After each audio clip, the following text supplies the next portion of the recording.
And there's JC. What's up? Merry Christmas. Happy holidays. What's up? What's up?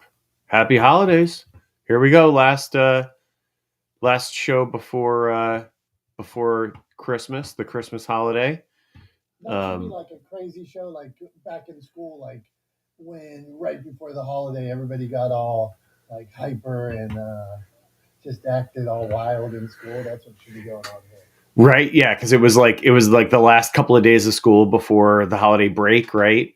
And so everybody, it's spring fever, but like it's vacation fever, right? It's break fever. It's like, because I don't have to be at school tomorrow, right? You remember, I remember that there was like that feeling when you were a kid of like it happened a couple of times a year, right? Like so it happened. Thanksgiving was just like a long weekend, right? But like you got like a solid week plus off, around Christmas and New Year's, like the holidays, right? So, I remember that feeling of being like, man, I have a whole week next week where I don't have to get up to go to school. I don't have to get on the bus. I don't have to do homework. I don't have to like, right?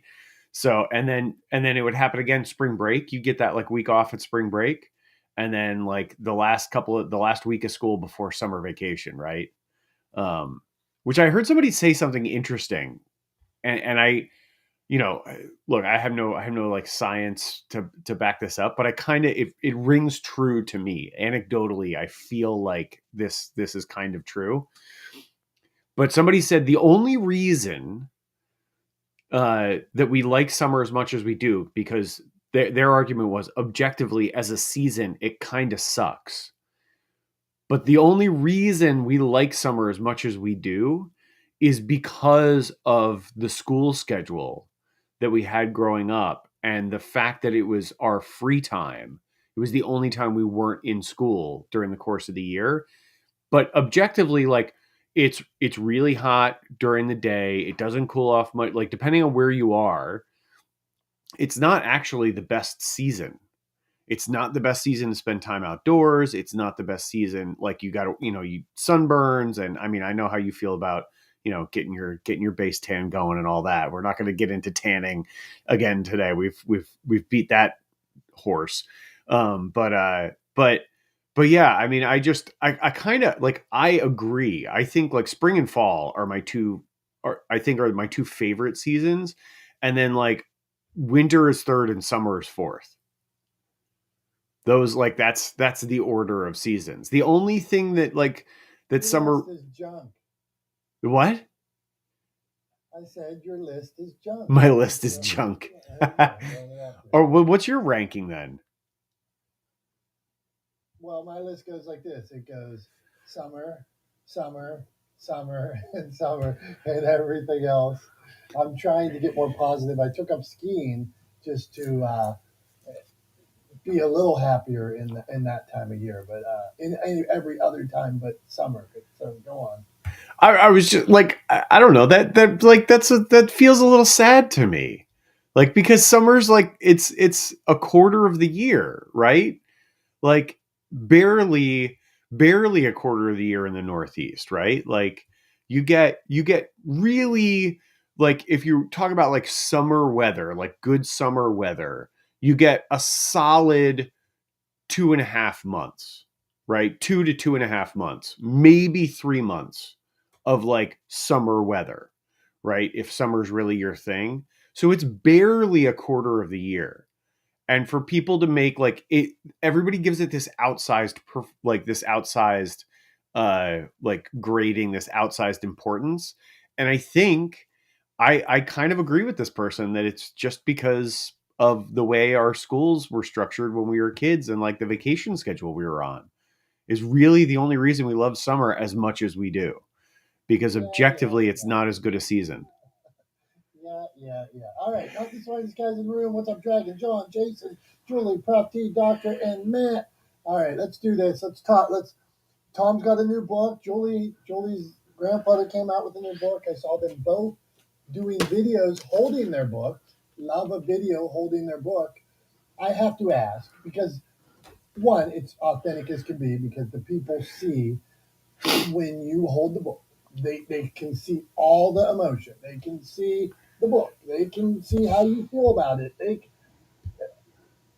So I'm going to ask you, Tom, first.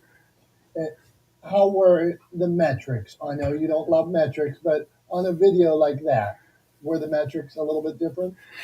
I have no idea Uh, what the metrics are for anything I put out because I genuinely don't care. And I understand that that's probably somewhat to my detriment. I don't care. I can tell you this. This is what I can tell you is that there was an overwhelmingly positive response, right? And when I say overwhelmingly, it was only positive. There was no negative response whatsoever, right, to that video that I posted. I got a ton of comments on both Facebook and LinkedIn, and a bunch of comments on Instagram, right? I got a bunch of reposts and reshares on Facebook and LinkedIn.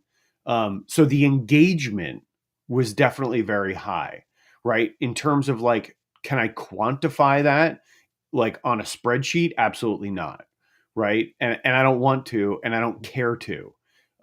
If somebody wanted to come in and do that for me, cool. But even then, I'm not sure I would care so much. I would be like, oh, that's interesting. And then I would move on. Because ultimately, at the end of the day, my goal with everything I do is to provide value and to help humanize the world of business. And I don't, and part of what I rail against is this idea that everything like must be measured so that it can be managed, I was right? just asking, man. Come on. Well, it's like All it's right. I'm just telling you what I think. All right. But yeah, I don't know what the metrics are. I know the engagement was really good. I know the response was positive. And probably my one of my favorite comments came from on LinkedIn was from our friend Harry Spate, who was loving the fact that I said some really silly things in that video, i.e., I mentioned that the book has pages twice, which is a shockingly stupid thing to say about a book because obviously it's got pages. But it was really just like it was the first time I'd held it in my hands, and I was just kind of coping with or trying to wrap my head around the fact that it was a real physical thing that actually existed after all this time and effort and energy that had gone into it. And I'm sure that's a feeling that any other author can empathize with. But I was overwhelmed. I genuinely was overwhelmed, and I just kind of was letting things fall out of my mouth. And I mentioned that it had pages twice, which is a ridiculous thing to say. But Harry like mentioned it in a very much in a like sort of joking, like good natured joking way. And I said, well, at least I'm living up to one of my sort of core key directives in legendaring, one of my core principles, right, which is to be relentlessly authentic. At least we know I'm being relentlessly authentic. And he said absolutely, and I love it. And other people that I've talked to since I posted that video have said to me that that was the most endearing part of the video to them. That they really, really liked that part of the video and appreciated it because they could see just how excited I was and how kind of overwhelmed I was with that moment. And so they really appreciated how genuine it was. But yeah, it was a pretty cool thing, and I don't care what the metrics say. Okay, okay, come on, good stuff. But God, congratulations, Tom. You deserve it, and we appreciate all the value you add to us as well. On that Harry Spate thing, so I love when authors make videos, and I did read his comment. It has pages, and I didn't pick up on it. What the hell he was talking about? Right? Just Harry being funny. But one time when he had his book launch, or like he opened his book for the first time, he goes out to his by his swimming pool, and he lives in down in Orlando. He has one of those bird cages around his pool, and he's out there opening the books, and his family's videotaping it, and it's like it's real this moment, right? And all of a sudden, the dogs start barking, and they're like in the middle of him. So he's trying to talk about like, hey, thank you, and the dogs are, "Arr." And so and Harry goes, and the dogs go wild, and it was just capturing the moment. It was good stuff. All right, so First, So go. I just want to say, I want to highlight something there is you kind of outed yourself a little bit, that you didn't understand Harry's comment, which says to me you didn't watch the video. I watched the whole video. I watched it, but I didn't understand. I didn't pick up on. I didn't see you saying it as pages is such a.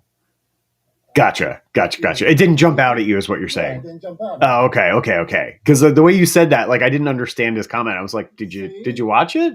No, I watched it, man. I watched every second of it. So it's interesting. One thing jumps out at one person, doesn't jump out at the other. Julie, because you were opening your grandfather's book, you helped take it from the corner of your office to mainstream. So tell us about that journey, Julie. Then we're going to go to JC John and Prof T. I just jumped in because we're talking about books, and they just posted. And did you notice our homegirl Lauren is here? Lauren in the house with a little ticket. It says admit one. Okay, Lauren, what's up? Nice to see you. Hey, nice to see everyone. Happy Wednesday. Good. Okay, Julie, tell us about this moment.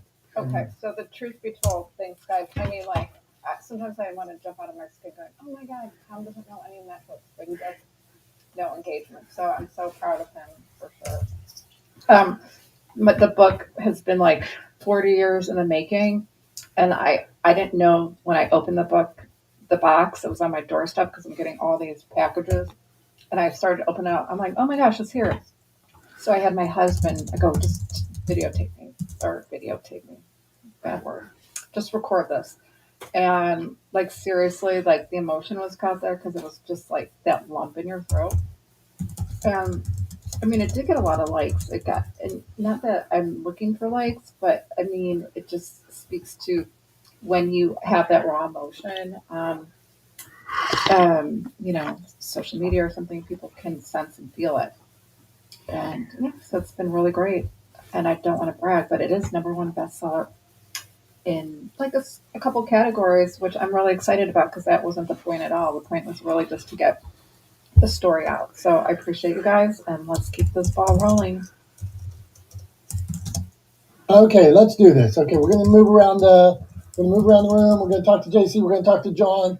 I'm gonna tell you about one thing that annoyed me this week. So I jump on. Somebody messages me on LinkedIn the other day, and I see it's a second message, and they're like, "Hey, Dominick, it keeps referring that we should connect," and I'm like, "This is pretty okay.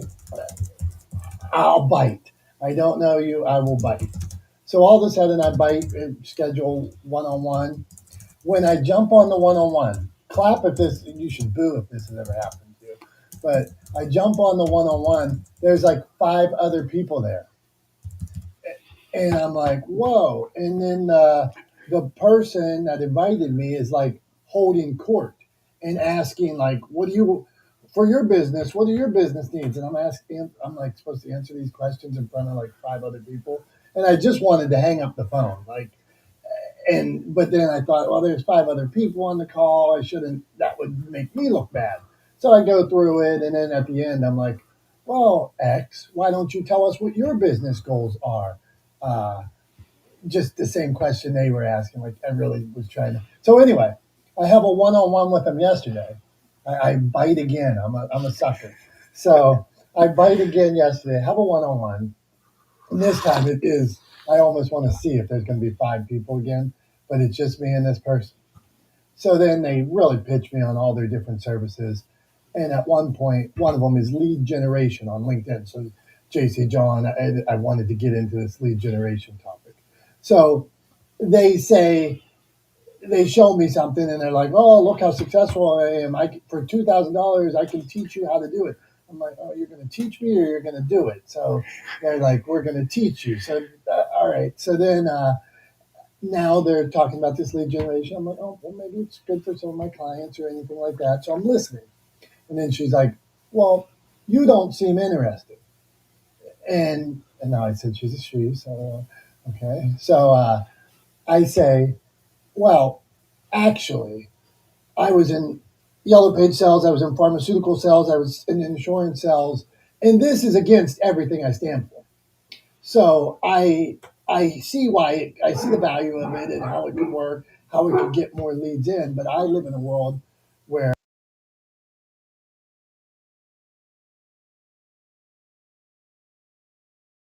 a lie. I just pretended my algorithm picked you out of a hat, and now I'm connected with you. Am I being too hard on this? Am I just old crank, or is this okay? I'm being angry. There's something very, very like shifty and genuinely like directly, clearly misleading about inviting you to a one-to-one that's not by definition a one-to-one, right? Like a one-to-one is very clear. Like definitionally, it's very clear. There is one person talking to one other person, 1-to-1, right? Like it couldn't be more clear. So like there's something already like very misleading, and instantly trust is gone, right? And if I don't trust you, there is no way on this green earth that I would ever buy something from you, right? Especially a service, right? If I don't trust you, maybe I would buy a product because I see value in the product. I just don't like the person trying to sell it to me. And that's a slightly different story. But if it's a service, there is not a chance.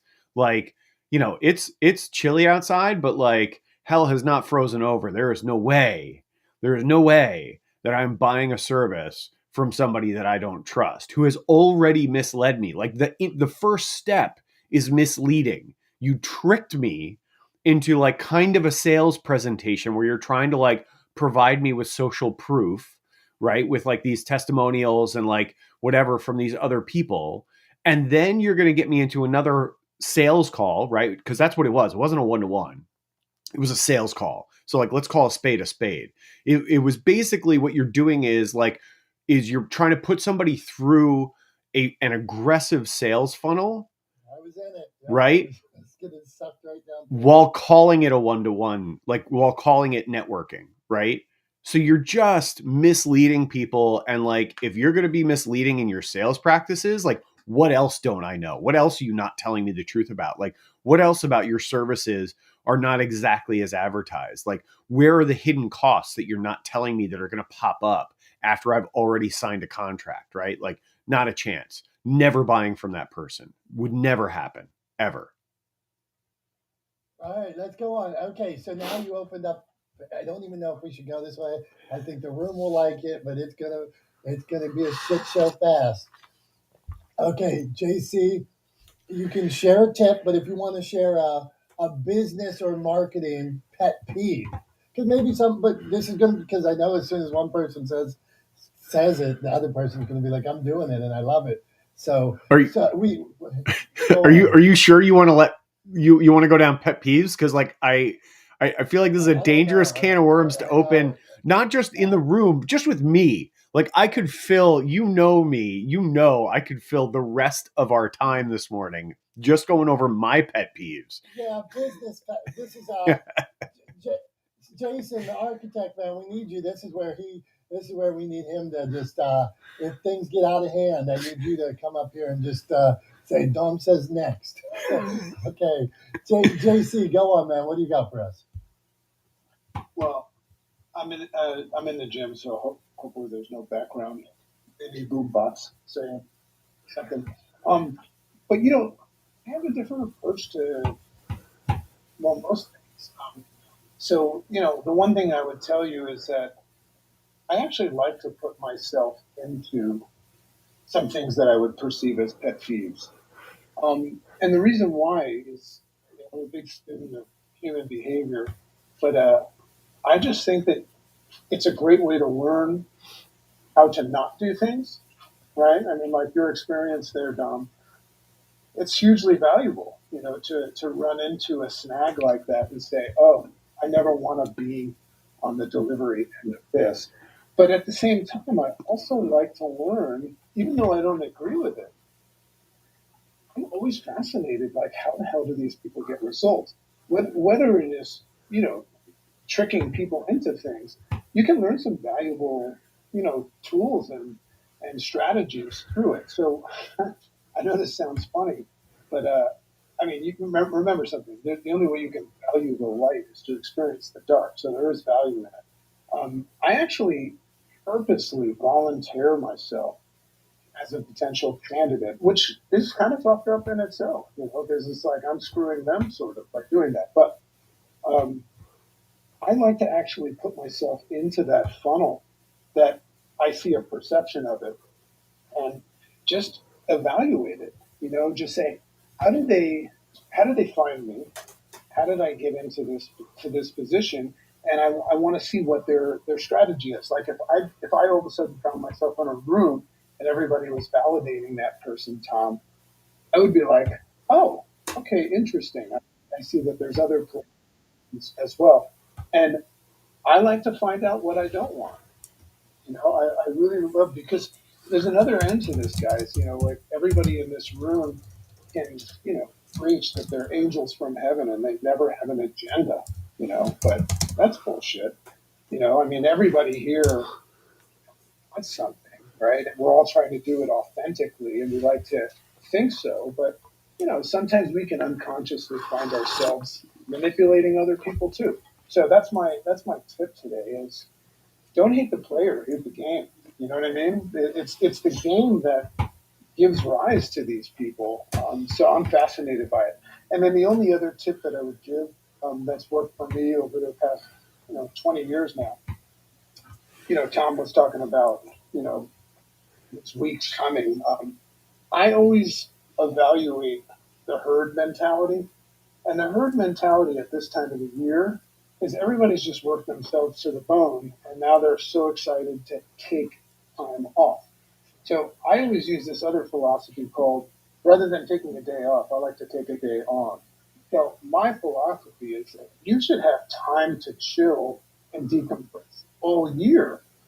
And what's interesting about this next week is everybody checks out. It's a great opportunity to take advantage of, some other relationship building strategies, like stepping away from your business offer or your service offer and just taking time to cultivate further, you know, valued relationships by wishing people happy holidays. What are you doing? And stuff like that. So I think that there's real value in the space where everybody takes off. I like to take it on. But then, real important, why do we find ourselves just starving for a break?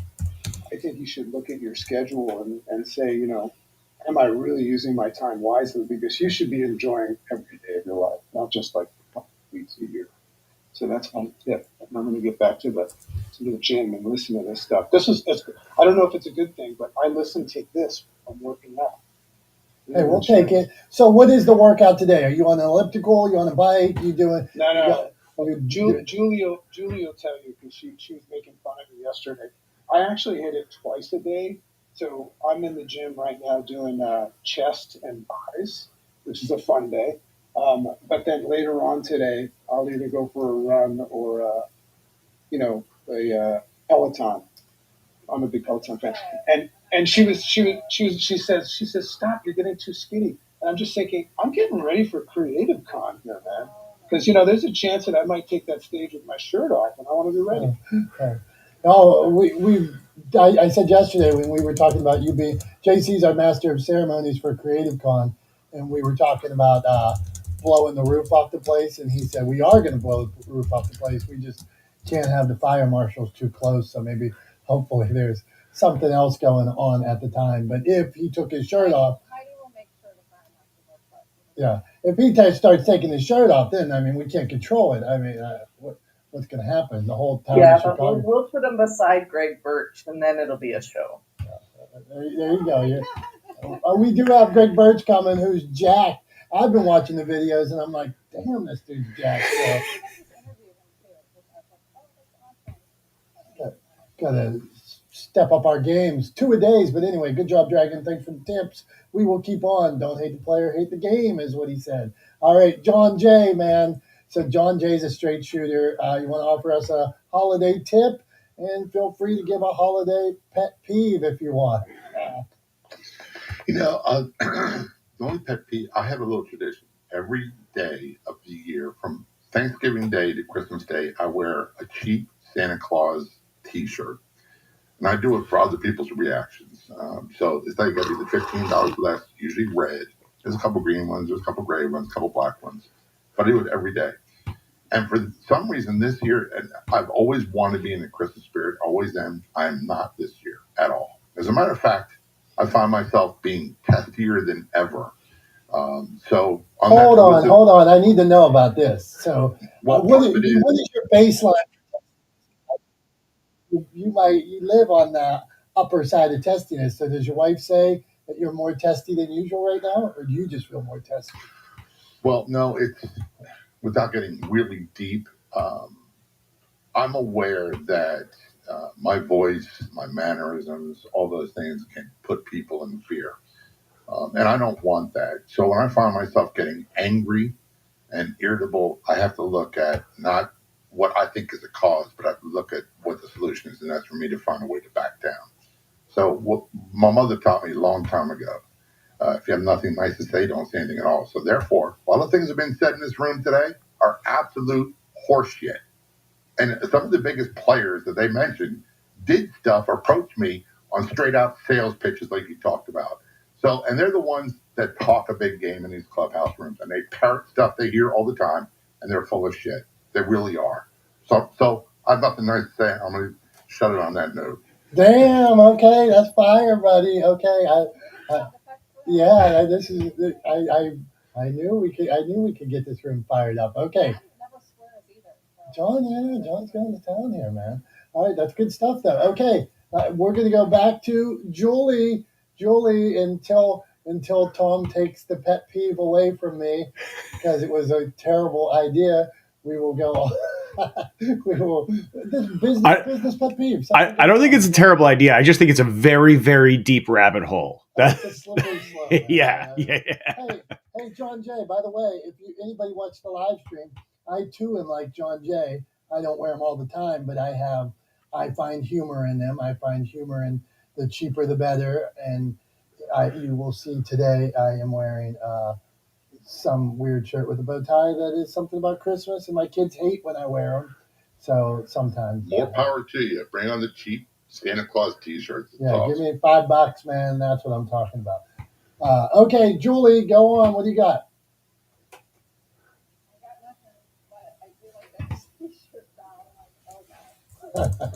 Yeah, maybe I'll wear that on up to Creative Con. Julie, I feel like Julie's mic's low. Is Julie's mic low? Yeah, I thought it was low yesterday. Way far away from the phone. Yes. Actually, I'm not. I'm right. I have my headphones on, but who knows? Is this better? Anyway, yes, we don't have to hear me talk. Let's get on to the next one. Okay, let's keep on rolling here. Rolling. Prof T, what do you got for us? You got a tip, peeve, both. What on? A peeve could help somebody else if you don't like. Maybe it's something you don't know you're doing, and people are like, "Man, that guy's a real jerk." So go on. What do you got? Oh, hey everybody! I got a lot, but for the sake of time, I'll just kind of keep it short. Thanks for having me on here. Look, John J. Wiley, dude, well said. Like, I get that because you're right on. And Dragon, I was on your live yesterday morning. Wow, what great content. Had no idea. I'm so glad I hopped in. I ad nauseum was posting, so sorry about that. I was so excited. It was a great topic. Here's my pet peeve. And we're on LinkedIn right now, so I have to, give props to LinkedIn. It's, if you Google me, talking about our topic we talked about yesterday, Google yourself, folks. So now every once in a while I Google myself, and it looks like LinkedIn has like really propelled me. So it looks like LinkedIn likes me. But you know what my pet peeve is? As soon as I connect with somebody, I get an onslaught of, hey, I can do this. Hey, do you need that? Hey, let's talk. I've had conversations. So what I say now is I'm way willing to have a conversation. I'd be delighted to have a conversation with you. However, probably would not be your best client. But thank you, and have a great day. Something sort of kind of like that. And then I'm going to just quick personal experience. pet peeve during COVID when we were all losing our freaking mind and all trying to figure out how we were going to do with our business. I bit, Julie knows, I wish I had met Julie about a month or two earlier. And because we're on the topic of holidays, and holidays is a bad time, and I had just lost both my parents. This was 2 Christmases ago. My mom died on November 19th, and my dad died a couple weeks later on Christmas Day. And I was right in the middle of getting my book done, and I was excited, and I was trying to just really do some business, and I was really learning how to do funnels.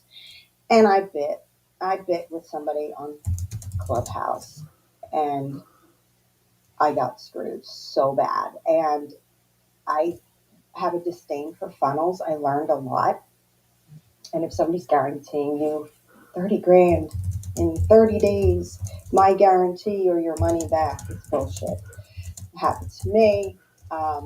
I got hit hard, but not as hard as many of some of my friends on Clubhouse. So with that said, you got to do business with somebody you know, like, and trust. And just like a marriage, if I just met you, I ain't marrying you tomorrow. You better show that there's proof in the pudding that you're going to make a good mate. Thanks, everybody. And you know what? The holidays is a bad time to do business if you're being pitched.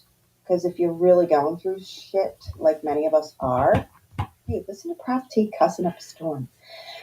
Just be mindful and talk to your friends. Good. Yeah, well, go on. Be mindful. Continue, Prof T. Just be mindful and talk to your friends. Several people in this room I would consider friends, and I would say, hey, this is a pitch I just got, or this is an idea, or do you know this person?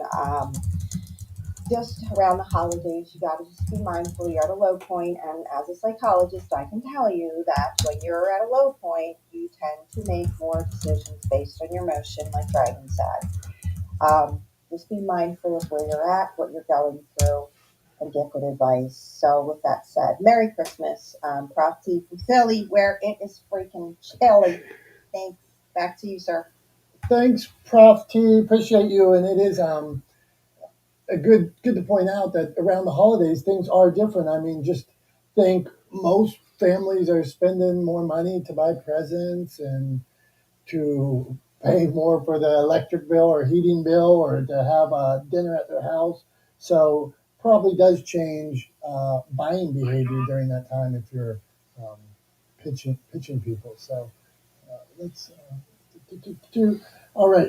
I wanted to say, JC, he made the point about I do love to, even though I hate them, I do love to check out and see what other people are doing. Even when I go to Walmart to Sam's, when those guys try to sell stuff, my wife will be like, "Let's go the other way." I'm like, "No, let's just talk to them." And like they're talking about like transferring your energy bill to somebody and just having a conversation. I respect the hustle, but it is not, doesn't mean I'm buying. But I sold a lot of stuff, so I hear you. Okay, let's go on. Tom, do you want to add something there?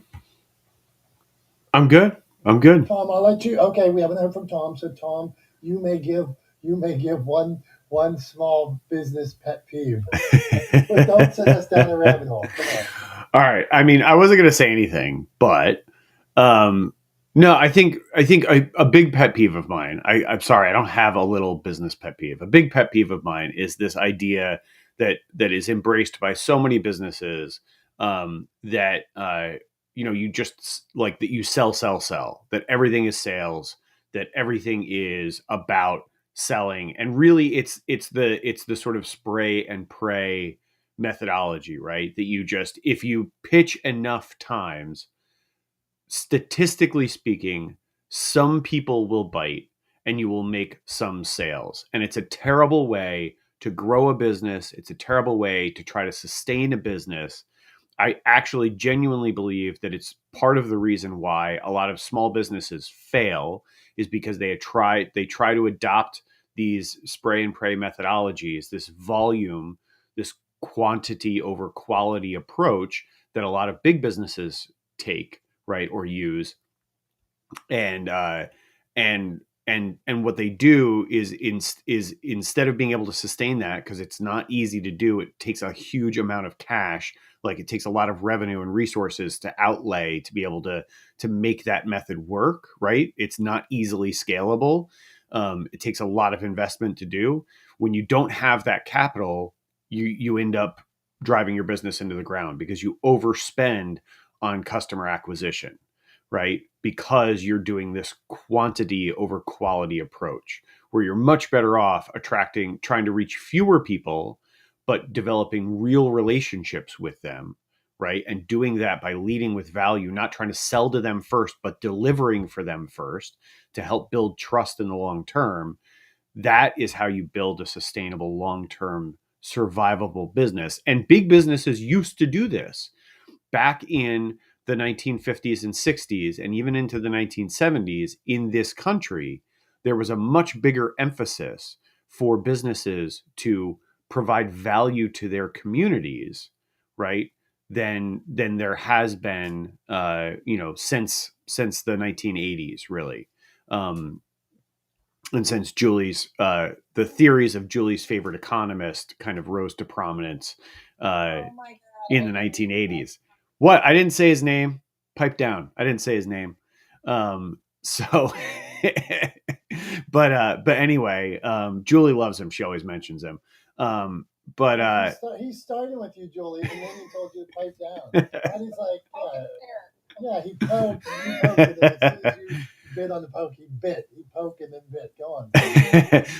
But I think it's just a lot of businesses make that mistake, especially small businesses.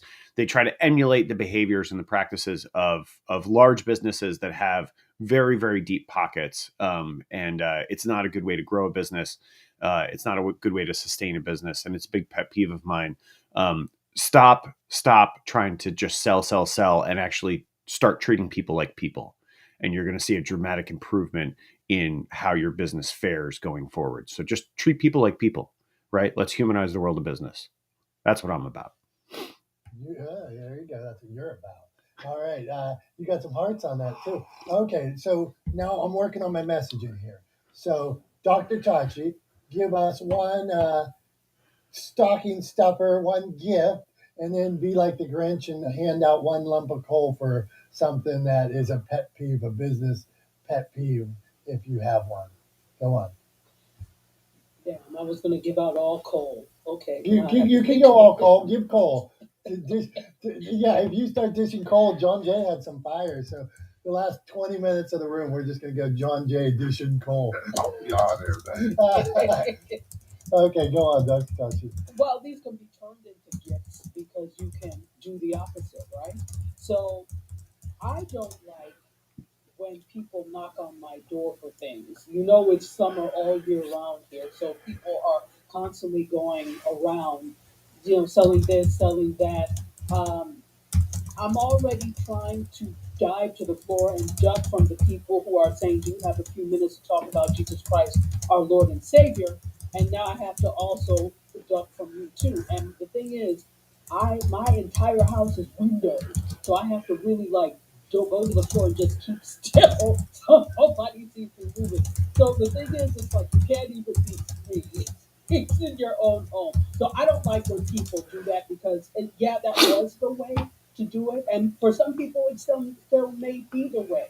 But I think that the level of trust of people you don't know coming up to your home has eroded to the point that just figure out a way to do it online. Okay, it doesn't work for you. That's not my problem. So don't knock on my door and come to my house with any of that. That's one.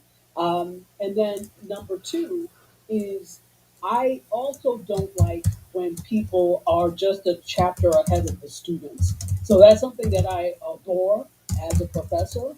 And then it's something that I don't think works well for business. So, for example, people will call me try and message me for some expertise on I don't know, something with equipment, video equipment, something in terms of technique.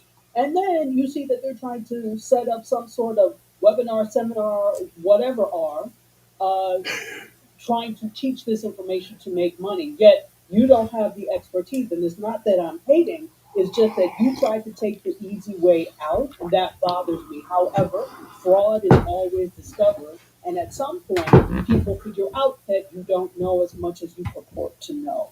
So I think the thing is, even though it is tempting to get some skills and try and make money, like the same thing with people who something new, a new feature will come out on some platform, and here come all the gurus with here's how to make $7,000 in the next minute by using this trick. You don't know; it just came out. So if something is new, there's no way you can be an expert on it unless you help to develop it, and even then, it doesn't have the proof behind it with people actually using it. So just wait. There's no need to rush. When it's time, it will be time. That doesn't mean don't start doing it, but do your due diligence and investigate and learn and become and respect the craft before you try to make money teaching the craft. And I think those are my cold pet peeves that you can turn into gifts. Yeah, Dr. Tachi dishing out some coal. That says, if we do this room another year, next year before Christmas, we're handing out coal again. It has come. So I'm there with you. I agree. We should definitely do that. I'm digging it. I like it. People air. It's the airing of the grievances. We're doing our own. Festivus. We're doing our own Festivus episode. That is brilliant, Tom. Nice analysis. Okay, I'm too wound up. I'm too excited about what's going on here. Hey, how about how many experts there were on Clubhouse when Threads first started? Threads had been out a day, and there was like a million experts on Threads. I'm like, wait a minute. Well, it was like in beta, and we had all these experts. So let's see here. Okay.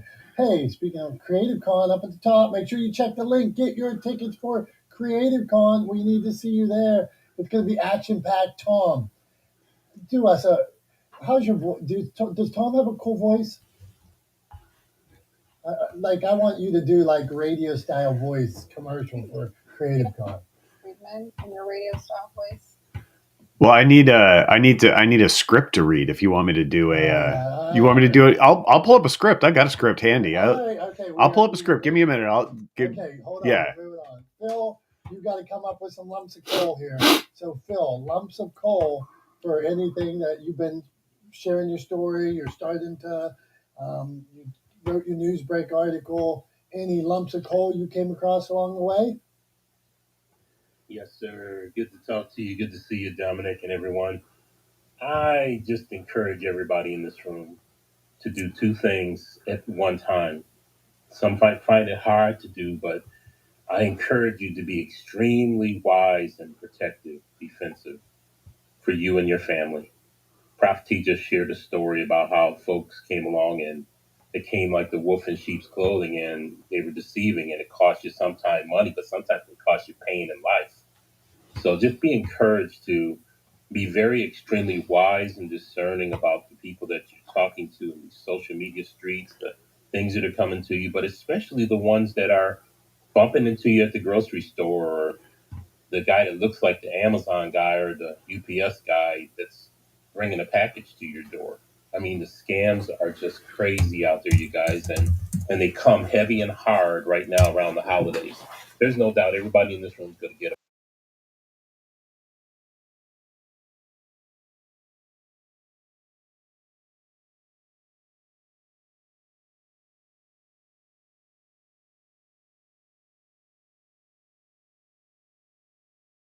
you can be, because you never know when the true one in front of you is the one that needs you that day, and you're the one that's supposed to be the one to give them a helping hand, literally, or it may be a helping dime out of your pocket.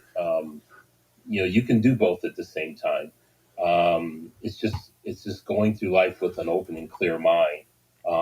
Ask some qualifying questions and then give of your heart, give everything that you have to make sure somebody's good. They may appear to be the devil, but it might be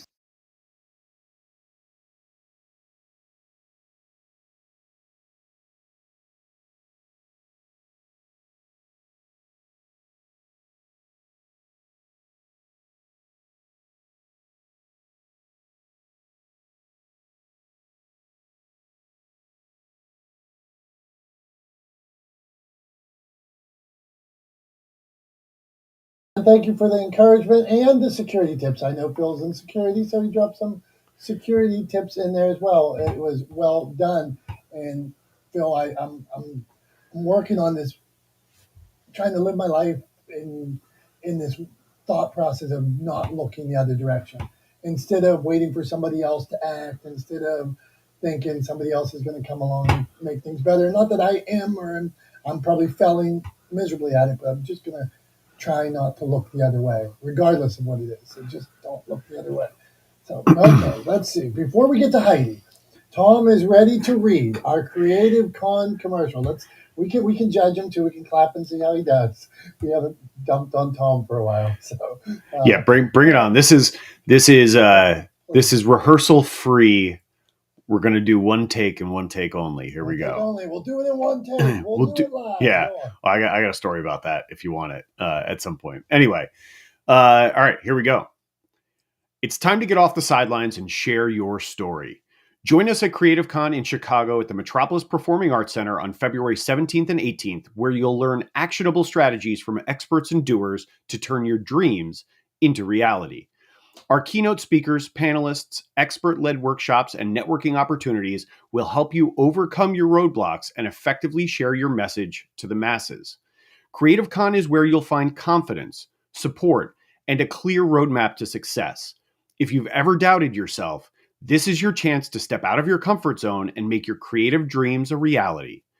Visit creativecon.com. That's CRE, the number 8, TIVECON.com to secure your tickets today.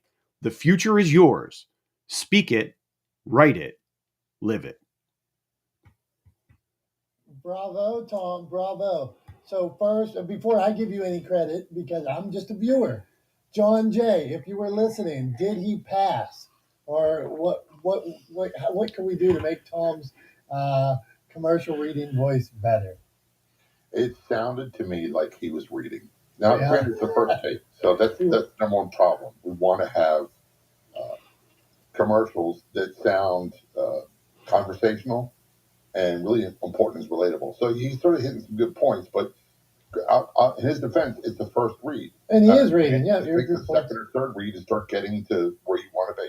Never thought about that. So when I'm reading, so let's say if I'm doing an intro to a show or something like that, and I write it and I read it or whatever, and we dub it over.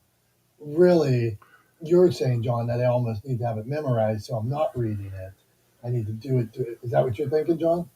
No, and I'm going to say this again. It's usually the third or fourth read that people start getting it. So Gotcha. you kind of got to measure the flow of words. You got to say what the spaces are. And first thing I do is I take it and I move spaces around so there's lines, or take a breath. And really, it's about having a conversation with listeners and trying to engage them right away. The content, while is important, it's the delivery that's the most important. What's the old saying? I can't remember who it was. Some actors say, I could listen to this person read the phone book because they were that good, they were that entertaining. So it takes a while to get that comfort level. And usually it takes getting familiar with the script several times. All right, good tips, Tom. We're proud of you. Okay, we are going to our event manager, our Creative Con partner, our grief expert, our dear friend. Our everything. Yeah, our dear friend, our everything. Go on, Julie. Julie, what else should we say about Heidi first? Go on. Heidi is the keep us in line girl. So she tells me like it is. And that's why I love her. Let's go. Heidi, go on. So you get to hand out a lump of coal. I'm going to get a lump of coal. Julie's going to get a pet peeve lump of coal. And then if you want to give us a tip, go ahead. I got big lumps of coal. No, not at all. Christmas is an interesting time. It's, Prof T, you kind of mentioned earlier, and just going to send you, I wish there was like a little hug button, but lots of times people lose people over the holidays. And one of the reasons why I'm a grief expert is because I lost my husband 2 days after Christmas and the day before my 40th birthday, almost 5 years ago. And so sometimes Merry Christmas isn't the right thing to say because it feels like Merry Christmas for some people that are maybe going through grief. And so be gentle with people during the holiday season. It isn't always festive and jolly and bright. And be gentle with people. Love them where they're at without judgment. And even if their person died 5 years ago or 15 years ago, they still have memories and they still feel big voids. And so love them where they're at and let them know that grief is love and it hurts and they're missing their person because they love their person. And so that would be my gift to you is, let people be where they need to be, and let yourself be where you need to be. I'm grateful. I've got good friends that are going, hey, you've got all my hard days are in a 12-day span for me, between Christmas. I call Mike's wing death day. I call it his wing anniversary. It's the day he got his wings. I have my birthday, New Year's, and then his birthday's first week of January. And so I got them all crammed in one. And I have friends that are just reaching out going, hey, how you holding up? Like, is the grief creep taking over? And so be honest with people. Be like, hey, I know that it's been a couple of years since you lost your mom or your sibling or your friend or your child. I want to just reach out and check in. Be honest with people. Be real with people. And if grief is hitting you hard, be open with people and say, hey, this is hard right now. And be. It's can be a really messy time for people because we're supposed to be happy. So that would be my thing is if somebody isn't happy, they don't have to be. Let them be. So with that, I'm going to send some gratitude out. I'm grateful for the Creative Con team. Love working with Dom, Tom, and Julie. And yes, I am the keeper in liner, and will be behind the scenes at the event, making sure that everything runs smoothly. And I'm really excited about this event. And if you're nearby or if you're a flight away, please come join us. We're going to have some fun. And what I love about this conference is that we walk our talk. And so there's going to be podcasting there. There's going to be production there. We're producing a book with all the speakers in it live at the event. There's going to be places and spaces where you can talk to others and network with others and meet some amazing people. I'm super excited. I've chatted over the last couple of years with John, never met him in person, never met Tom in person or Dom in person. I got to meet Julie. But yeah, I'm really excited to meet some of these people finally. Like, they're going to be real people. So I would love if you're interested in being there, make the commitment, join us, and give us a hug when we get to meet you. Have a good one, guys. Thank you, Heidi. Glad you're here, and thank you for sharing the grief tips as well this time of year. It's so important, and it is hard if you're not an expert in grief when you want to reach out. So often you don't know what to say, right? And so many people don't reach out because they don't know what to say. Thoughts on that? Yeah, follow my Instagram or my Lean Into Grief Facebook page. That's what I do, is I teach people what to say and not say to somebody who's grieving. Okay. Excellent. Thank you, Heidi. We appreciate Heidi. Okay. Not the smartest guys in the room, live. Not the smartest guys in the room. We do this every Wednesday. We are handing out lumps of coal today. We should have retitled it lumps of coal in the live. When I change the bios all the time, like on YouTube, I'll just change the title. Like for my YouTube, and Tom puts it on his YouTube, I'll change the title. Today it's going to say handing out lumps of coal. So, well, it should say lumps of coal and then, like, in parentheses, the airing of grievances. Okay, yeah, I'll get right in Festivus. I'll tag Festivus and all that. Yeah. Tom, can I share a quick little pet peeve? Yeah, man. Unless it's about me. No, I'm kidding. Go on. Well, first of all, you know what's funny about pet peeves, and I don't know, I'm just too transparent, but the worst pet peeves are the ones that I hate the fact that I used to do it sometime. I always hate when people do. I hate when people do things that I've done. Anyway, so one of my because I teach, ad nauseum. I teach communication skills, motivational interviewing, and just the whole framework of sales and service and stuff. So I know all the tricks. You know what I'm saying? And I teach people how to be authentic, but I still, you have to learn all the tricks. I've taken every sales course there is, read all the books. So one of my pet peeves is when it's just so obvious that somebody is leading with something that shows that they give a shit about you, but you know it's just bringing you somewhere. You know what I mean? And the way that you can tell is they just come out of nowhere and say something just that just shows you that they're just picking something like that they saw from your profile. So case in point, it still says, you know, in some of my profiles on LinkedIn that I was a chiropractor. I'm retired for 9 years. You know, so when I see someone leading in with something that is, you know, obviously triggering the next step of saying, would you like something? Would you like an abundance of new clients and stuff like that? That drives me crazy. You know, I guess it insults me that they picked me as a sucker that will go down the road. You know what I mean? So I guess that's a pet peeve of mine is when I see the precursor to getting to the next step. You know what I'm saying? I gotcha. I'm with you. Like, and I think that drives me nuts too. And it's like, and the reason it drives me nuts is it feels lazy, right? Feels lazy to me because it's like you didn't even try real hard. You like looked for a keyword and you were like, oh, keyword, do you have problems with this? Like I get what's hilarious. This is like similar to what you're talking about, JC, is like I get the tons of marketing targeted towards me for media production. So like I get emails, I get LinkedIn messages, all targeting me as someone who needs video production. And I'm like, no, guys, if you actually read my profile, if you actually did just like the tiniest amount of research, went to my website, anything, right? You would know that that's what I do. And I definitely don't need to hire somebody else to do a crappy job of producing video content for my business because that's what they are. Yeah, it's the assumption, right? It's if I mean the difference. I always teach the difference between sales and service. If a salesperson says something like, "Here's how I can help you," a servant says, "How can I help you?" So I just think it's funny when somebody pitches you on an assumption that you need it, which also in your case unveils that they don't even know who you are, so they didn't take the time to look. Rather than just, I mean, I'm all for networking.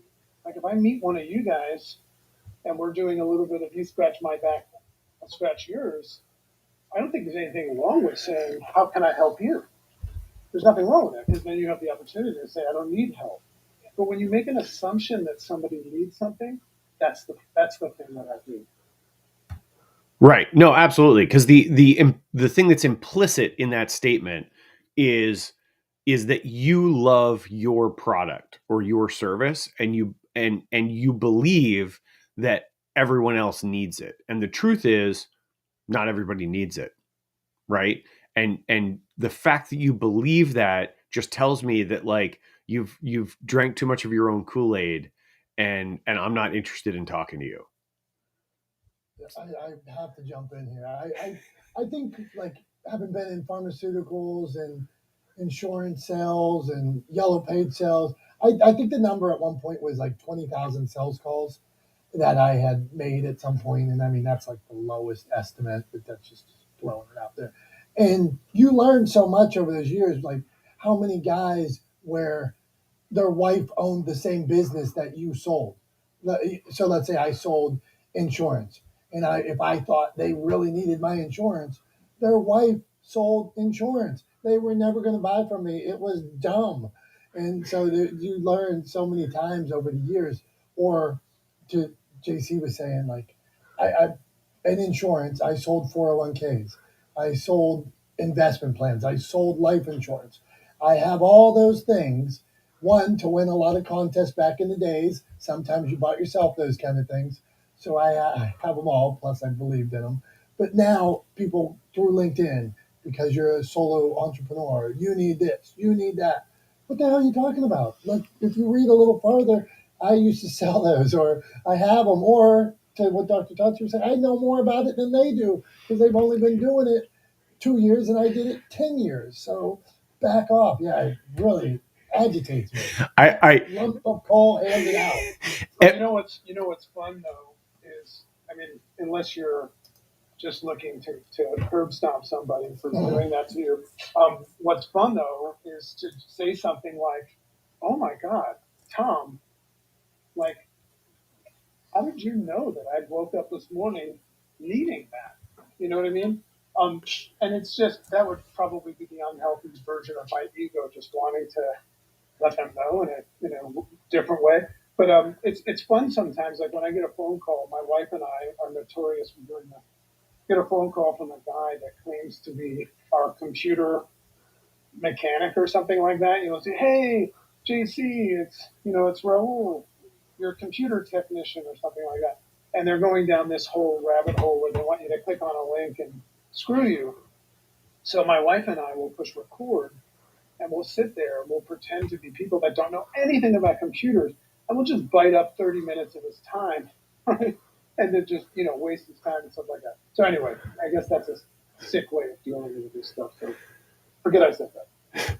There's I got one better for you. Not something I do, but something I've seen. There's a guy who's created a whole bunch of videos of him doing that exact thing where he'll get somebody who calls him and they send him a link and they want him to click the link, blah, blah, blah, blah, blah, like that kind of like that scam.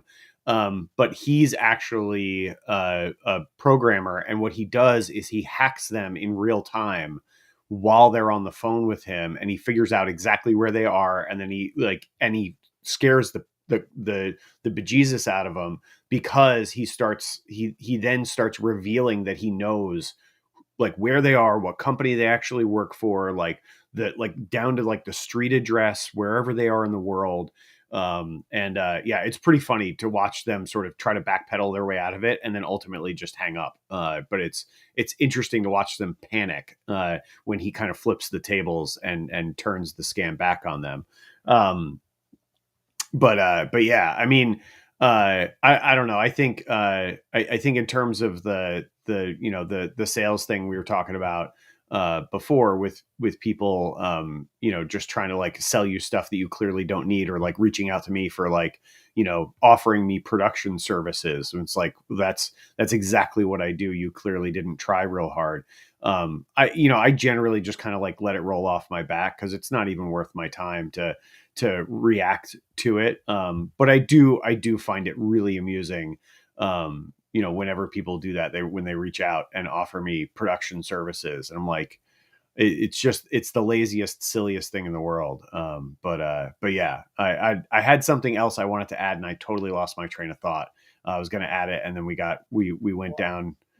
Topical for you then. We went down a different direction. It'll pop back into my head in like 30 seconds, but yeah, I lost my train of thought. I had a Harry Spate moment. Which, old school Harry Spate. Yeah, there you go. Taking it back. All right. Let's go here. Nuts points guys in the room. We got Billy. We're handing out lumps of coal. The opposite of what we do. So, and we decided we're doing this every year. So, Billy, you got any business pet peeve things people are doing that you're like, unless it's something I'm doing? I would actually like to know if it's something I'm doing. But go on, Billy. Oh man, I got maybe a couple. I think first of all, I think people who ask me a lot of questions and don't do anything with the information pisses me off. Like to the point where I'd punch them in the teeth if I was close to them. Just because I'm like, why are you? Especially friends and family. How long do they have to ask? Like, because this is a good one. So do they ask like over and over the course of 3 years? Is it a year? Has it been 10 years they're asking? At what point do you want to punch? I want to punch them after I'm like, especially in my business now, because I help people get into the program over on Amazon. So you just make some videos, and they make 5 videos, and go, oh, I'm not making any money. Well, okay, come here, let me punch you in the face because you're stupid. Like when do you do something 5 times and make money off of it? Never. That's So anyway, so that's probably a pet peeve. Like, don't ask me a bunch of questions if you're a lazy turd and you're looking for the easy button. Because I'll give you all the information, but I want to see some results. Like, I just don't stroke my ego by telling people how to do something. I want to see it to stroke my ego. I want to see that it works for you. But so anyway, I have dozens of people who do that on the daily, which drives me insane. And then they want to be the same people who go, when are you going to start like a mastermind or a course or something? I'm like, I'm on the phone with you. What are you talking about? I give you this information for free. So blows my mind. So I don't know. Anyway, lazy people, I guess. And then the other thing on kind of the same brainwave you guys are on is I get inundated with requests of people to be on my podcast. Who one I am no longer a co-host on. It's about saltwater fishing, but such and such is a business guru who is the number one selling book on Amazon and wants to be on my podcast to talk to my audience about how they can make better investments. Like, okay, cool, man. I just reply, like, if you can tell me one sentence out of my podcast, I'll have him on. Because I don't even have that podcast anymore. So, same thing with you guys. This is like, how stupid are you? Like, did you not even look at anything else? No, you didn't. You scrape data, you sent out a mass email. That doesn't make any sense. So, yeah. And I've done the dragon thing too. I've screwed around with those guys for a while, wasting my time in there, but it was a lot of fun and entertaining for 20 or 30 minutes. So yeah, I'll get on that train and come. Yeah, I'll get real petty. I can get real petty real fast if I allow myself. So I try not to. But anyway, I'm about to transition to dad duty here. Just want to jump in and say hello. Happy holidays. You guys are awesome. And for a limited time only, all of you need to come by my workshop, okay? So, no, I'm just kidding. I was like, I'm in, because it's Christmas and I'm not done shopping. My wife was about to get a Billy workshop. You blew it, Billy. You know what? You send me enough money somewhere on one of these platforms, I'll find a workshop. I'll dig one out somewhere. Anyway, Merry Christmas, guys. Happy New Year, all that fun stuff. I don't see. Merry Christmas, brother. I'd like to build a course. Somebody message me. Teach me how to build a course. I got info. I got videos. I'll make more videos. I want it seamless. I want it easy. I don't want to have to do a lot of work. Come on, DM me. This is something I need. Help me out. Me too. Yeah, both of us. I had a guy, John Jay, the other day that showed me a platform that was really cool, but I just want somebody to do it with me. I'll split it with them. Whatever, just help me. Okay, next. Hey, by the way, just relevant to what you just said. Bring it. This is not a business pitch. This is just something I just figured out. If anybody had this on their mind, I use Kajabi as my website platform. I don't know if anybody is using Kajabi or going to use it. And recently, Julie Noshis, my assistant, kind of went AWOL because she had some problems. So I was forced to do some of the things she did. So I learned how to build an online course. I learned a lot of those things. So in the realm of Kajabi, that's not what I do for business. If somebody is interested in that, I'd be happy to teach you what I learned. It's a lot easier than I thought. I just had to put the work in and figure it out. So anyway, I'll throw that out there. Kajabi is fun. Okay, so Heidi, Kajabi fun. So you're telling, so when I'm looking at this other guy's app that we had a call about, he was showing me I could put video in week 1, video in week 2, video in week 3. I'm just downloading. Was that Lightspeed? I don't remember what it was.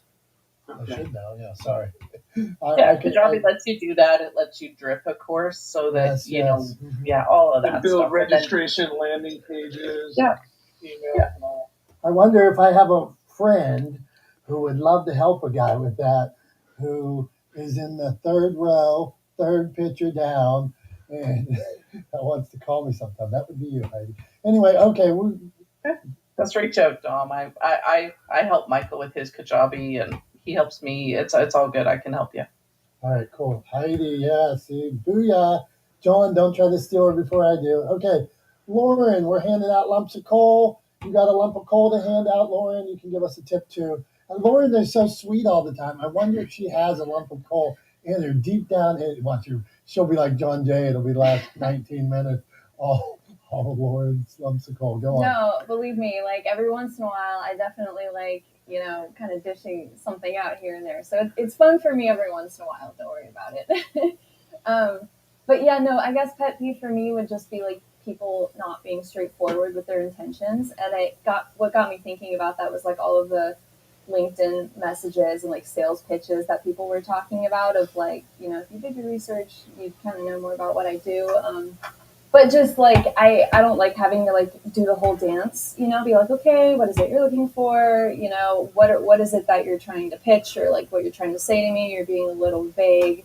So that kind of bothers me. And what happened kind of recently was there was this guy on LinkedIn who reached out to me, and he was like, oh, hey, I see that you work with authors. If we work together, we can support them. And I'm like, so like, what does this look like? Like, what do you have in mind? Like, do you want to collaborate? Like, I'm happy to hop on a call, talk about maybe a way that we can collaborate or something. And then he was like, I don't know, he was just being really vague about it. And then I found out in the call he was trying to revamp my LinkedIn page or something with like graphics, and it was just a weird conversation. And I'm like, I could have saved so much time in my day if you just told me that you were trying to sell me something instead of kind of dancing around it. So I guess it's probably my pet peeve, but I don't know, listening to everyone's airing of grievances with bad sales pitches, I don't know, just kind of got me thinking about that. So I guess that's my lump of coal. Good stuff. Appreciate it.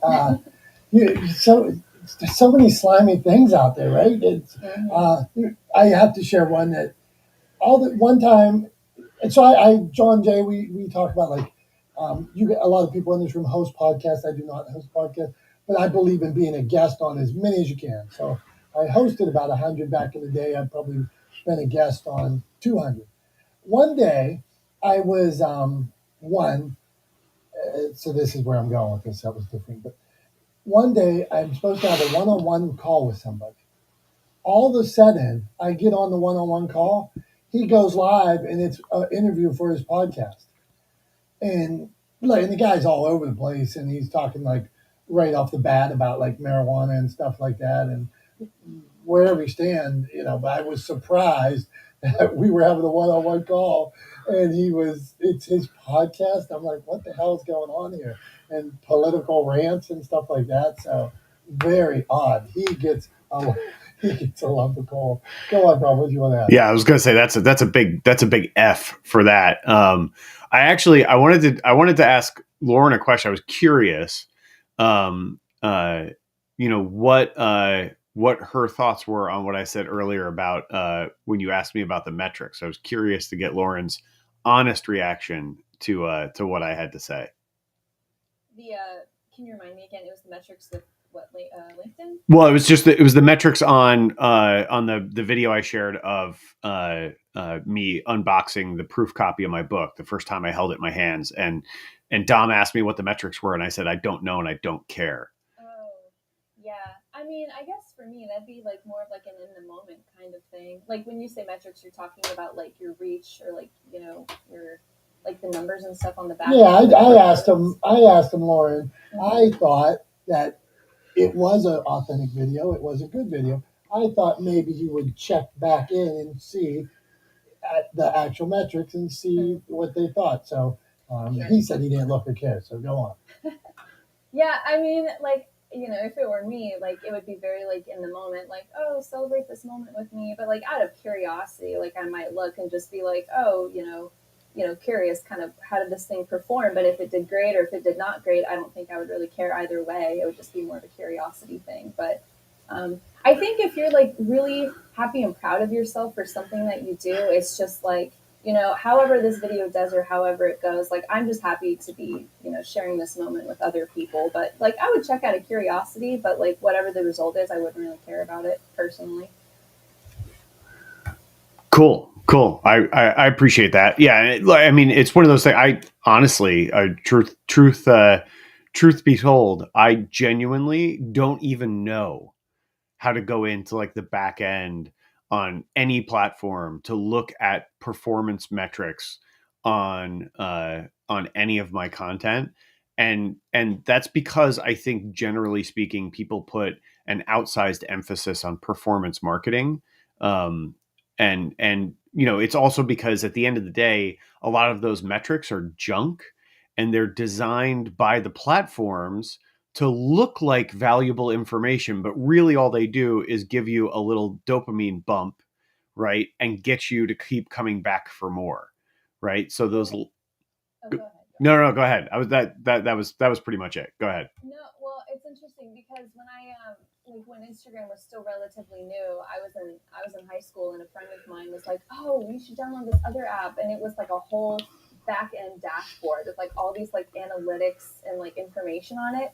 And for a while, I kind of became a little obsessive with it. Like it would say, "Oh, you lost 2 followers today," and then I would like freak out about it. And it's like I kind of agree. Like it's kind of unnecessary information unless you're gonna like use it specifically for something, or if you're like wanting to get feedback for like if you're experimenting with new types of content or something. But like when I was downloading that app, back when I was in high school, it was like, holy cow, like there's so much information here that I'm not really going to use. But I guess it's like a matter of kind of what your intention or your purpose is for that kind of stuff. But like I remember the feeling that like that back end app gave me, and it could be overwhelming at times for sure. It just made me think of that. Another way of looking at it is because I understand where you're coming from, and that's like the service. Like you're just putting it out there for the good of the people. But I have heard you speak passionately about what your book is about and the value that it provides people. So sometimes looking at metrics can also help you see if what you're doing is helping you reach people, right?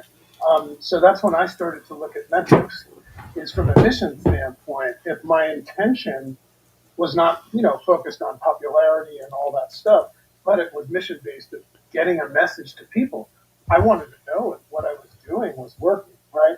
Beyond the likes and the comments. So, maybe that's a shift. That's what makes me look at metrics to see if I'm wasting my time. Because if I'm not reaching anybody, then I'm not doing I'm not getting it out there. You know what I'm saying? Yeah, no, I know what you're saying. And I don't necessarily disagree. I just think that you know, treating I don't know. I just generally think that the metrics, the standard metrics that are like provided by the platform, I genuinely don't care about. What I care about is, do people interact with the post? Do they comment on it? Do they share it with me? Do they DM me and say congratulations? Like that kind of feedback tells me I'm going in the right direction, tells me I'm providing value to people.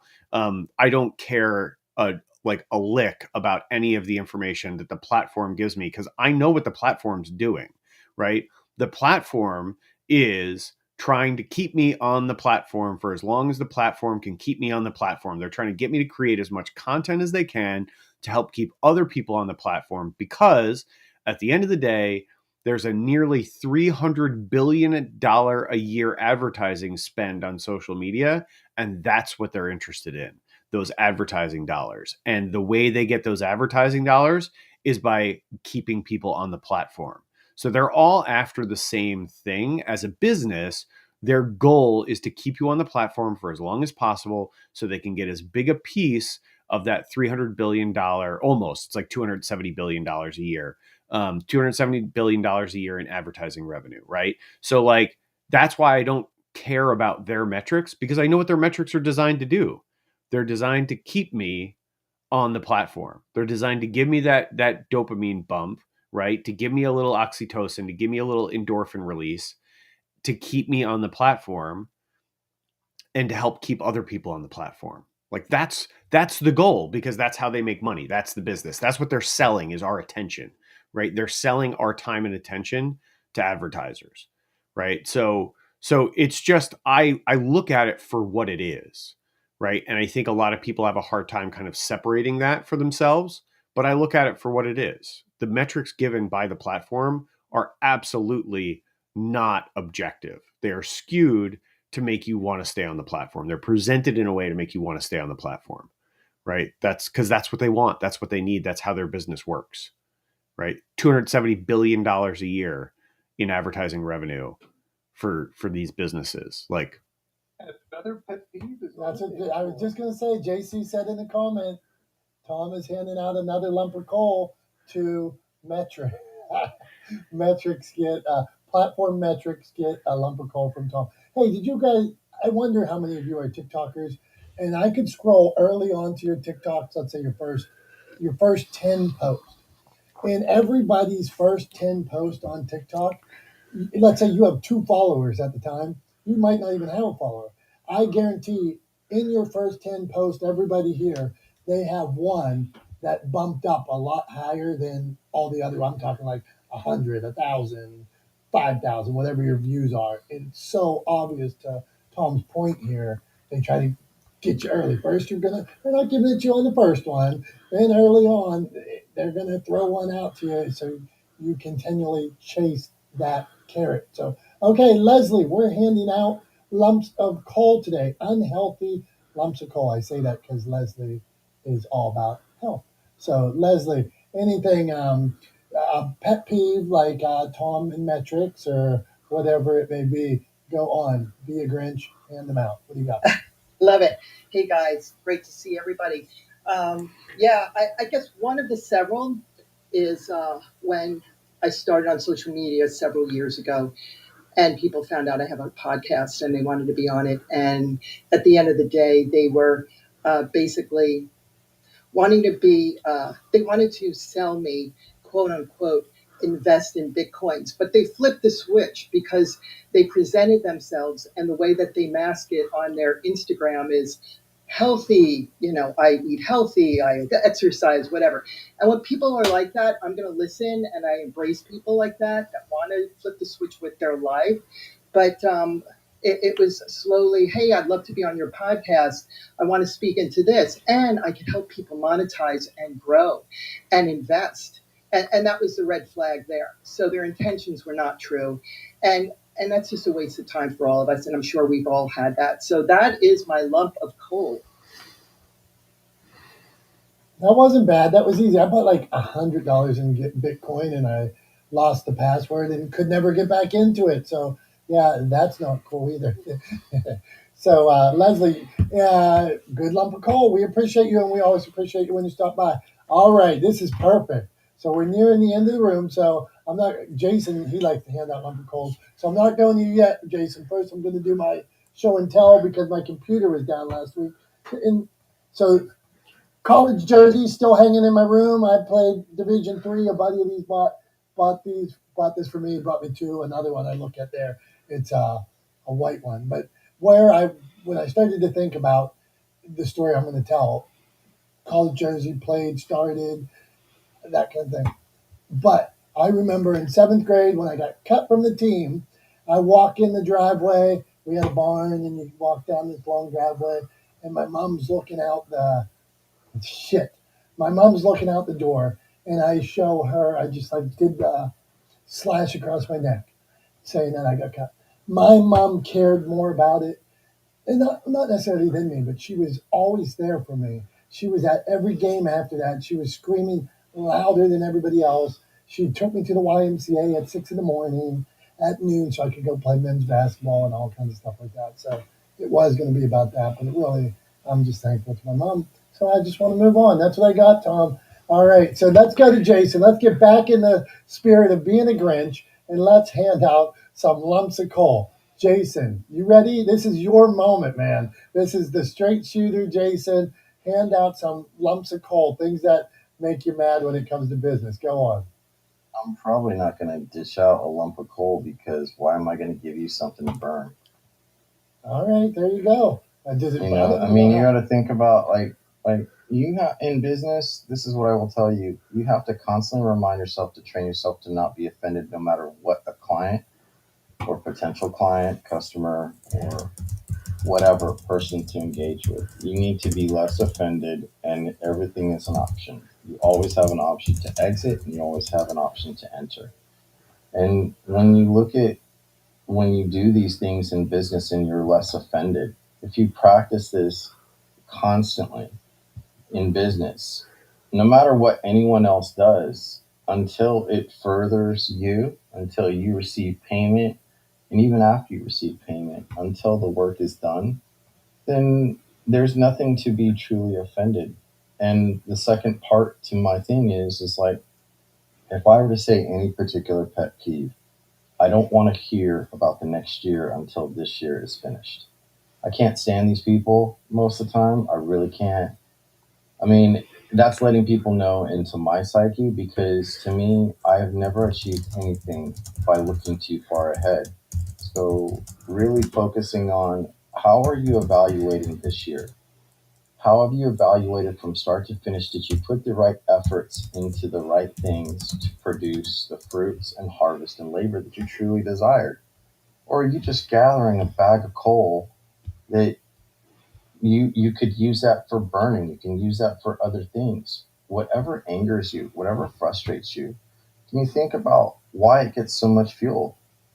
So, I don't want to hear about 2024 until I'm finished with 2023. And then when I finish 2023, I will, on the last day, December 31st, I'll evaluate everything that I possibly can, written record and all that. And then I look at, like, did I do the best things that I could when I could? Or did I just optionally choose the conveniences when I felt it was right? So if you look at that, my only thing going forward, work on how to be less offended constantly, no matter the circumstance in your business, and you'll go a lot further. And that's what I got to say. All right, Jason, I appreciate you, and I'm glad we got. Hey, everybody, let's talk about 2024 goals. No, I'm kidding you, man. That's good stuff, man, and I'm glad we got you to dump a little one lump, man. So appreciate you, man, and always your straight shooter. Go on. Hey, Tom, where are we at now? What do we got? What do we got to do? We on the after post Christmas? You got more call? You want to do another? You could run this whole day of room, one live room, 24 hours of call. I do. I mean, yeah, I 100%. You know, I've got my fair share of pet peeves. But look, I think it's okay. I'm sure somebody on the outside looking in, or even, if we just change the title of the episode to, right, like, lumps of coal, dishing out lumps of coal, right? Like, airing of grievances, whatever. People are going to be like, oh, they're really cynical. Oh, they're really negative. Oh, like, what a downer or whatever. But here's the thing is, like, I think it's okay to be critical of systems, because being critical of systems means that you're also looking at opportunities to improve them, right? And if you're looking for opportunities to improve them and then you act on those opportunities, then I think it's good to be critical, right? Like, at the end of the day, nothing is ever furthered, improved, refined, by not being critical of it, right? And I'm critical of myself, right? And open to criticism of myself.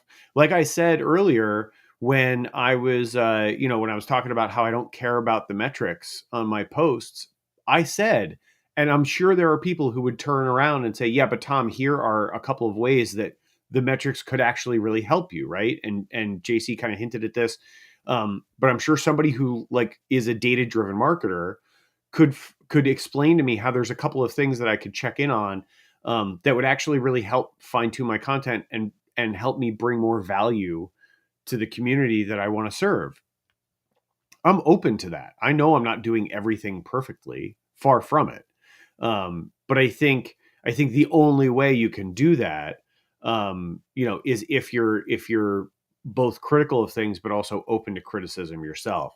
And that was, when we were talking about, when I did that off the cuff ad read earlier, I welcome that criticism. Did it sound like I was reading? Probably. Like, I mean, I don't know. I haven't heard it back. That's one of the things, like, I would never do that for real without rehearsing it. I would never do it for real on the first take, right? Like, that's not how any professional would do it. You would rehearse it several times and then do it. Like, use one of the takes, like John was saying, by third or fourth take, it would probably sound markedly better, because I'd had that rehearsal time and that practice time to really kind of get comfortable with the script and find the nuance in it to make it sound more conversational and less like I was reading.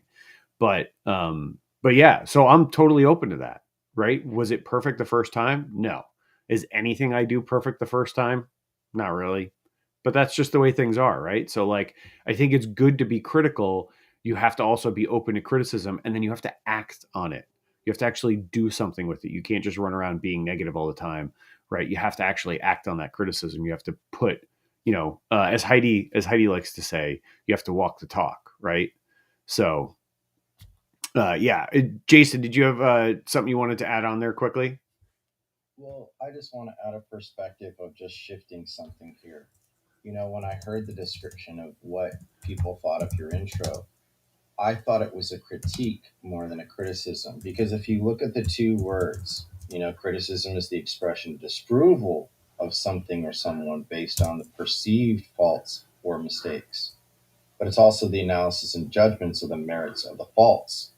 Now, when you look at, and I know it's semantical, but it's very important to understand the difference. Now, critique is a detailed analysis, the assessment of something, especially literally, philosophically, or political theory.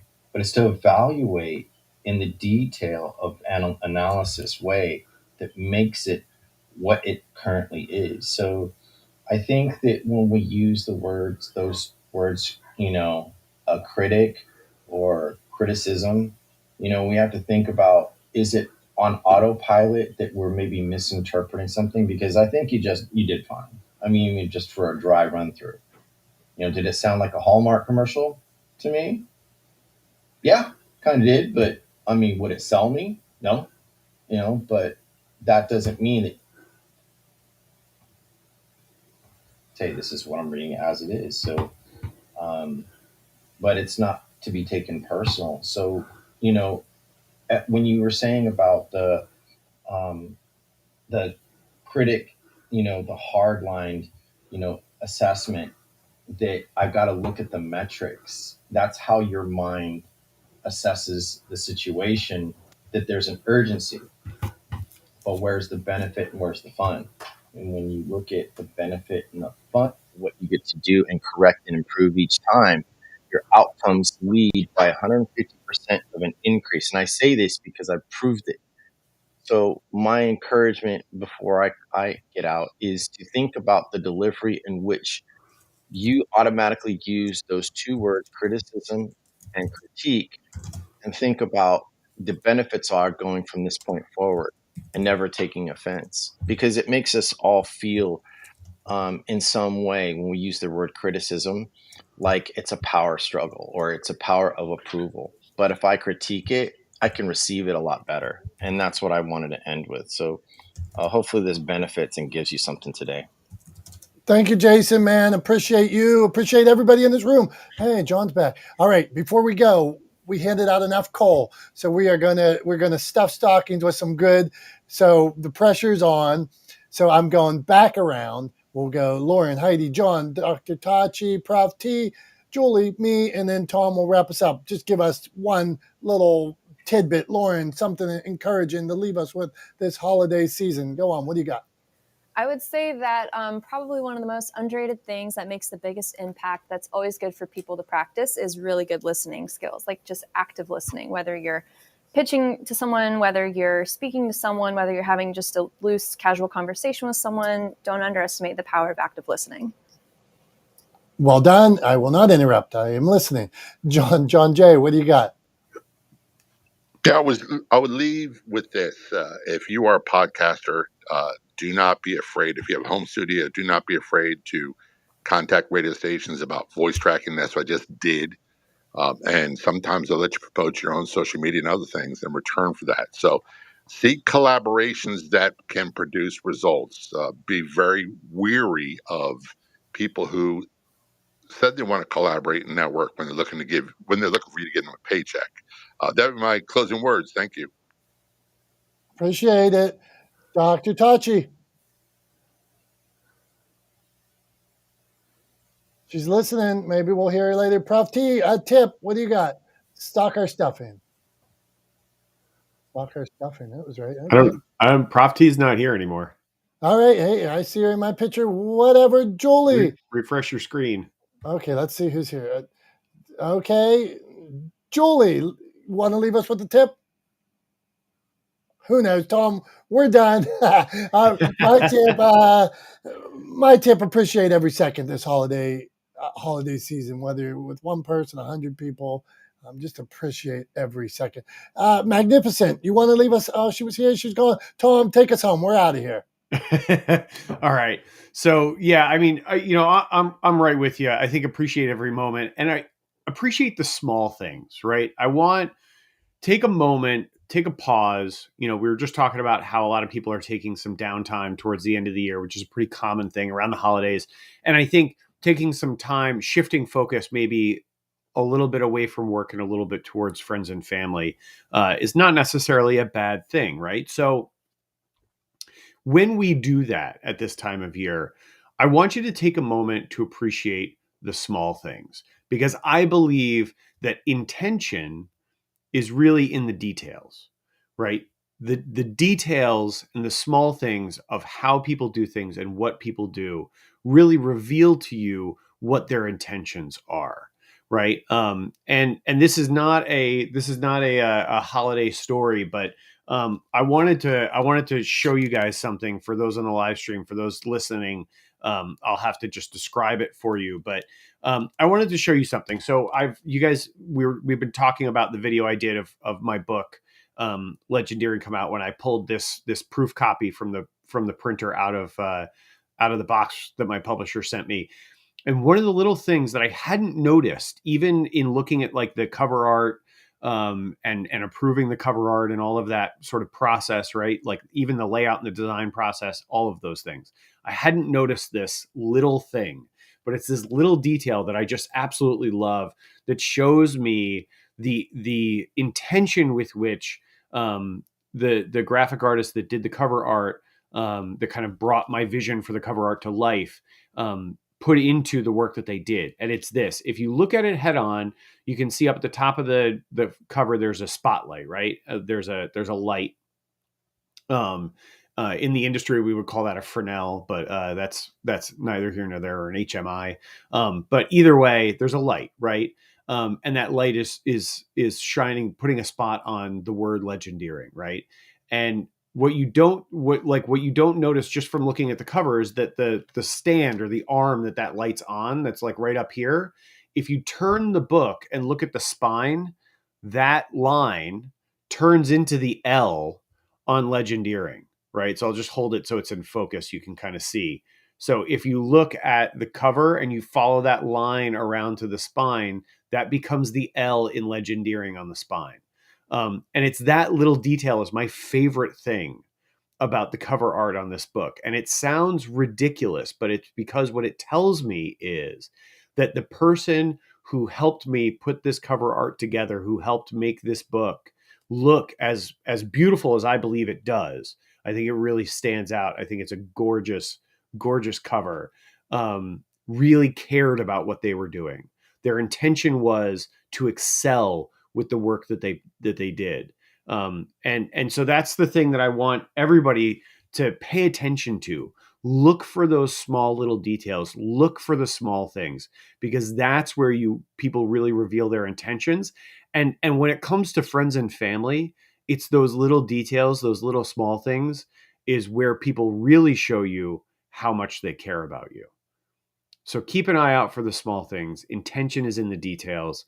And I hope everybody has a very, very Merry Christmas. If you celebrate, if you don't celebrate, have a happy Kwanzaa. If you celebrate that, if you celebrate Festivus, air your grievances. And if you celebrate Hanukkah, I hope you had a fantastic Hanukkah, even though I know it's already passed. I hope you had a fantastic Hanukkah. And thank you guys for a tremendous 2023. We got one more show left in the year. Maybe we'll do a year recap next week on next Wednesday, right here on Not the Smartest Guys in the Room. Until then, we'll see you around on social media. We will see you in person at Creative Con on February 17th and 18th at the Metropolis Performing Arts Center in Chicago, right? Just outside of Chicago, but go get your tickets now, creativecon.com. And also, I would be remiss, I'd be remiss if I didn't say, if you haven't gotten a copy of my book, if you haven't ordered it yet, get one, right? I gotta promote myself, right? I'm proud of it, so I'm going to talk about it. Get a copy of Legendeering, and I can't wait to hear your thoughts when you read it. It comes out on January 15th. And lastly, I got interviewed on a podcast last week called The Art of Hospitality. It was a really fun conversation about with some guys in the vacation rental industry, and we talked about video content. And they really loved the conversation. I enjoyed talking to them and appreciated the opportunity to bring some value to their audience. So check out that podcast, and stay in touch with both Dom and I. We hope everybody has a fantastic holiday. And we can't wait to see you guys again next Wednesday. So until then, I'm Tom for Dom. Thanks for being here with us, not the smartest guys in the room. And we'll see you next Wednesday. Until then, have a great time. Love you guys. And Merry Christmas. Happy holidays. Bye-bye now. Bye-bye. Bye-bye. Bye. Bye.